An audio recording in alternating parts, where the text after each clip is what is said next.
नमस्कार, मैं हूं आपके साथ नेहा। तो दोस्तों, आज मेरे पास एक ऐसी चीज़ है जिसके बारे में सब जानते होंगे, आपने देखा भी होगा, लेकिन उस चीज़ को धारण करने के कुछ नियम हैं जो हर कोई नहीं जानता। असली नकली की पहचान भी हर कोई नहीं जानता, ना ही उसका कोई महत्व जानता। तो वो ये चीज़ है रुद्राक्ष। तो आज ये मेरे पास एक ओरिजिनल रुद्राक्ष है जो यहाँ से नहीं, कहीं बाहर से मंगवाया है, जो बिल्कुल ओरिजिनल है, जो एक फल के रूप में हमें मिला और आज हम इसे लेकर पहुंचे हैं पंडित नीरज भारद्वाज जी के पास, जिनसे हम जानेंगे कि इसका महत्व क्या है, इसको धारण करने का महत्व क्या है, इसकी असली और नकली की पहचान क्या है। तो आज इन सभी बातों को हम जानने वाले हैं और आप तक ये जानकारी हम पहुंचाने वाले हैं। तो सबसे पहले पंडित जी, मैं आपको ये रुद्राक्ष दिखाऊंगी, तो मुझे इसका महत्व बताइए और हमारे दर्शकों को भी इसका महत्व बताइए। देखिए, बहुत अच्छा आपने प्रश्न किया है और बड़े जनमानस के लोगों में सवाल है कि रुद्राक्ष का महत्व क्या है।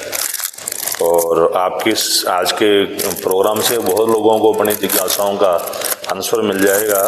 तो सबसे पहले तो रुद्राक्ष नाम से ही इसका अर्थ पता लग रहा है, रुद्र का अक्ष। भगवान शंकर की आंखों से एक बार जल गिरा था, शिव पुराण में इसकी कथा आती है। तो जहाँ पर ये जल गिरा था वहाँ पर रुद्राक्ष का पेड़ हुआ, उसके अंदर जो ये फल पैदा हुआ, इसी को रुद्राक्ष की संज्ञा दी गई। शास्त्रों में लिखा है कि रुद्राक्षा स्वयं शिवा, कि जो रुद्राक्ष होता है ये साक्षात शिव का ही रूप होता है। तो आप ये मानिए कि अगर आपके गले में रुद्राक्ष है तो शास्त्रों में लिखा है कि उसकी अकाल मृत्यु नहीं हो सकती। जिसके गले में रुद्राक्ष है उसके ऊपर तंत्र मंत्र की बाधा नहीं आ सकती। जिसके गले में रुद्राक्ष है उसके पास यमदूत नहीं आ सकते। जिसके गले में रुद्राक्ष है उसके ऊपर कोई तोड़ने टोटके का प्रभाव नहीं हो सकता। तो एक रुद्राक्ष ही केवल सारी समस्याओं का समाधान कर सकता है। रुद्राक्ष भी कई तरह के आते हैं, एक मुखी, दो मुखी, चहुमुखी। तो इसका क्या महत्व रहता है, किस तरह से इसकी पहचान करनी चाहिए और किस तरह से लोगों को धारण करना चाहिए, क्योंकि सबकी राशि अलग अलग होती है, सबको अलग अलग रुद्राक्ष धारण करने को कहा जाता है। सरल भाषा में अगर हम इसको समझें तो दो तरह के रुद्राक्ष आते हैं। एक होता है रुद्राक्ष, एक होता है भद्राक्ष। जो रुद्राक्ष हमारी आंख की पुतली से जो दाना बड़ा है उसको संज्ञा दी गई है रुद्राक्ष की, और जो दाना हमारी आंख की पुतली से छोटा है उसको शास्त्रों में संज्ञा दी गई है भद्राक्ष की। दोनों का गुण बराबर है, दोनों का लाभ बराबर है, केवल नाम का अंतर है। अब आपने प्रश्न किया कि किससे व्यक्ति को कैसा रुद्राक्ष धारण करना चाहिए, तो मूलतः हमारे शास्त्रों में 12 प्रकार के रुद्राक्ष बताए गए हैं। 12 मुखी तक के रुद्राक्ष आते हैं।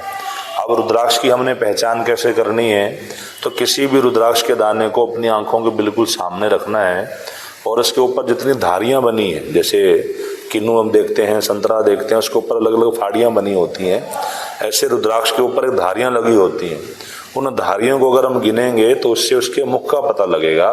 अगर जैसे आपने मुझे दिया, ये 5 धारियां इसके ऊपर हैं, तो ये 5 मुखी रुद्राक्ष है। और मूलतः जितने भी रुद्राक्ष शास्त्र में हमें मिलते हैं या बाजार में उपलब्ध हैं, उन सब रुद्राक्षों की अलग अलग तो नाम है और उनके अलग अलग देवता हैं। अगर हम नाम और देवता में जाएंगे तो इंटरव्यू अपना बहुत लंबा हो जाएगा।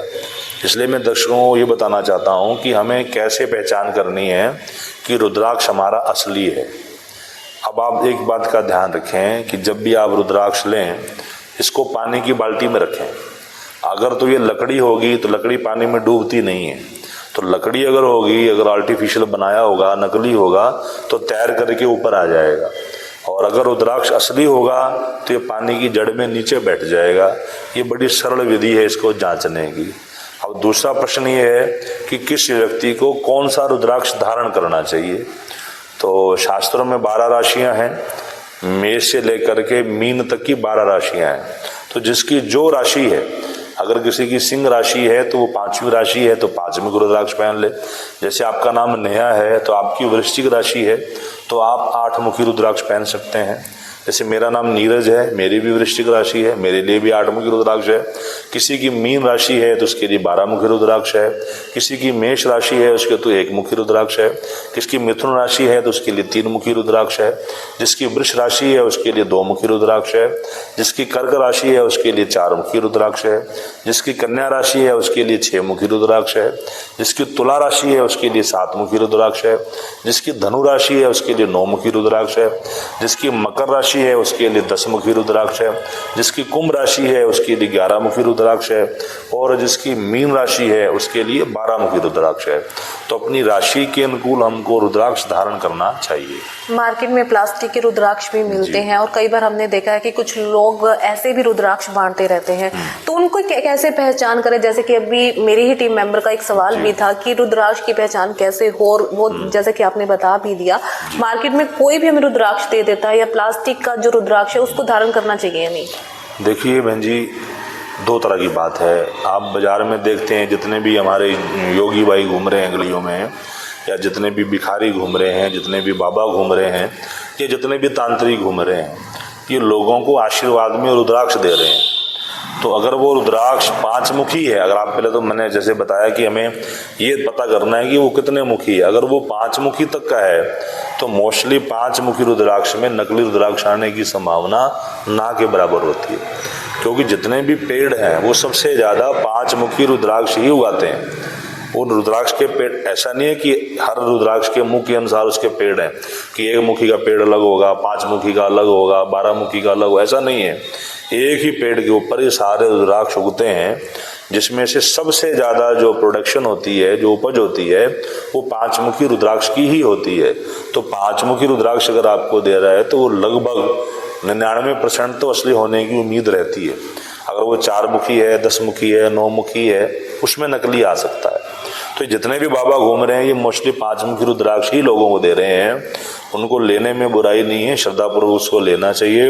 और जैसे मैंने प्रयोग बताया, पानी में डाल कर देख लीजिए, अगर वो डूब रहा है तो असली है, तैर रहा है तो नकली है।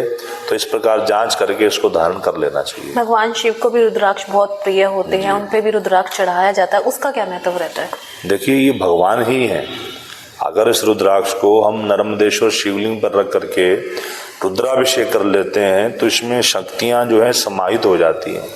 रुद्राभिषेक करके अगर इस रुद्राक्ष को गले में धारण किया हो, तो जैसे मैंने इंटरव्यू की शुरुआत में बताया कि तंत्र मंत्र का दुष्प्रभाव नहीं होगा। जिन बच्चों को नज़र लग जाती है वो रुद्राक्ष धारण कर लें, जिनका बार बार एक्सीडेंट हो रहा है वो रुद्राक्ष धारण कर लें, या जिनको ये लगता है कि उनकी इम्यूनिटी कम है तो वो रुद्राक्ष को धारण कर लें, किसी को डर लगा रहता है वो रुद्राक्ष धारण कर लें, जिनको माइग्रेन रहता है वो रुद्राक्ष धारण कर लें, या जिनकी राशियाँ सही नहीं रहती हैं, बार बार राशि में कोई ऐसे ग्रह आते हैं जिससे समय खराब हो जाता है, अगर वो भी रुद्राक्ष धारण कर लें तो इन सब ओवरऑल सब चीज़ों में उनको फायदा हो जाएगा। रुद्राक्ष धारण करने के नियम क्या रहते हैं? क्योंकि रुद्राक्ष को धारण करने के बाद कुछ नियमों का पालन करना जरूरी हो जाता है। देखिए, कोई भी चीज़ है वो अनुशासन में तो बंधी हुई है।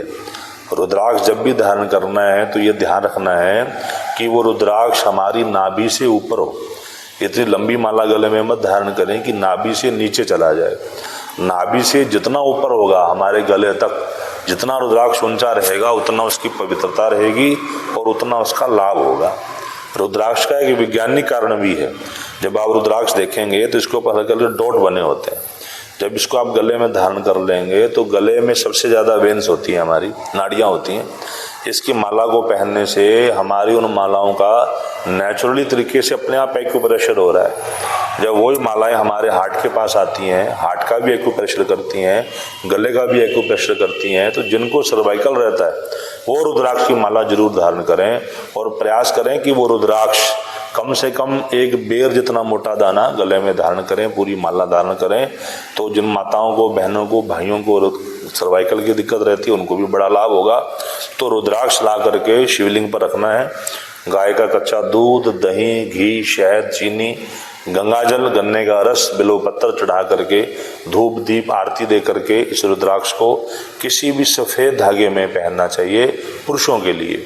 और जो माताएं सौभाग्यवती हैं, जिनका विवाह हो गया है, उनको लाल धागे में रुद्राक्ष अपने गले में धारण करना चाहिए। रुद्राक्ष चांदी में अगर रहता है तो बहुत गुणकारी होता है। अगर इसको कोई सोने में धारण करता है तो इसकी प्रवृत्ति बदल जाती है, इसका प्रभाव बदल जाता है। इसलिए रुद्राक्ष केवल चांदी में ही धारण करने के लिए बना है। तो मेरी प्रार्थना है कि इसको चांदी में ही धारण करना चाहिए। अगर रुद्राक्ष को धारण करते समय किन मंत्रों का जाप करना चाहिए? देखिए, मंत्र तो बड़ी गुप्त विद्याएं हैं, हर आदमी मंत्र नहीं जानता, सभी को मंत्र दिया नहीं जा सकता और ऑनलाइन तो बिल्कुल मंत्र नहीं बताया जा सकता। इसलिए सामान्यतः 2 मंत्र आजकल बड़े प्रभाव में रहे हैं। एक तो है श्री शिवाय नमस्तुभ्यम, इसको बोल करके पहन सकते हैं, या केवल शिवाय नमः, ओम नहीं लगाना है, जिनका यज्ञोपवीत नहीं हुआ माताओं को भी ओम नहीं लगाना है, तो श्री लगा करके श्री शिवाय नमः इस मंत्र को बोल करके रुद्राक्ष गले में धारण किया जा सकता है। रुद्राक्ष का अपना ही एक महत्व है। जैसे आप मार्केट में प्लास्टिक के रुद्राक्ष भी मिलते हैं, लोग उन्हें धारण भी कर लेते हैं, तो उनका कोई नुकसान है? देखिए, काम तो बहन जी उनकी भावनाएं करती हैं।